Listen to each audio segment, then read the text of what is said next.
সুপ্রিয় দর্শক, আসসালামু আলাইকুম।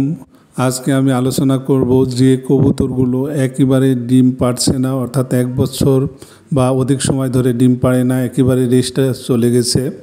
সেই সমস্ত কবুতরকে কোন ওষুধ খাওয়ালে আবার ডিম পাড়ানো যায় বা ডিম পাড়ে, সেই ওষুধ নিয়ে আজকে আমরা আলোচনা করব। কিভাবে খাওয়ালে কবুতরের এই সমস্যার সমাধান হয়, এই বিষয়টি জানার জন্য ভিডিওটি সম্পূর্ণ দেখুন। আর এই ধরনের ভিডিও পেতে চ্যানেলটি সাবস্ক্রাইব করে পাশে থাকুন, চ্যানেলটি এগিয়ে নিতে সহায়তা করুন। প্রথমে যে ওষুধটি নিয়ে আলোচনা করব সেটা হলো ক্যালসিয়াম বি কোরাল ডি। এটা একটি ক্যালসিয়াম এবং ভিটামিন D3 সমন্বয়ে গঠিত একটি ক্যালসিয়াম। এটা ফার্মাসিউটিক্যাল ড্রাগ, এটা হিউম্যান ফার্মেসি অর্থাৎ মানুষের ওষুধ বিক্রি করে সেই দোকান থেকে কিনতে হবে।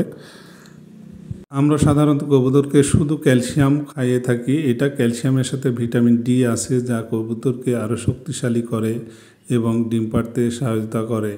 এই ক্যালসিয়ামটি নিয়ে আমরা অর্ধেক করে প্রত্যেকটি কবুতরকে, বা যে কবুতরের সমস্যা সে কবুতরকে অর্ধেক খাইয়ে দেব এবং অর্ধেক রেখে দেব। এখন যে ওষুধটি নিয়ে আলোচনা করব সেটা হচ্ছে বেস্টাম গোল্ড। এটা একটি মাল্টিভিটামিন, অর্থাৎ একে ভিটামিন এ থেকে জেড অর্থাৎ সকল প্রকার ভিটামিন এতে বিদ্যমান। এটি একটি সবথেকে ভালো ভিটামিন। এটিও আমরা হিউম্যান ফার্মেসিতে পাবো। এটি 30টা, 15টা এবং 7টার পট পাওয়া যায়। প্রয়োজনে আমরা 7টার পট নিয়ে নিব এবং এটাও পূর্বের মতো ট্যাবলেটটাকে অর্ধেক ভেঙে কবুতরকে অর্ধেক এই পদ্ধতিতে খাইয়ে দেব।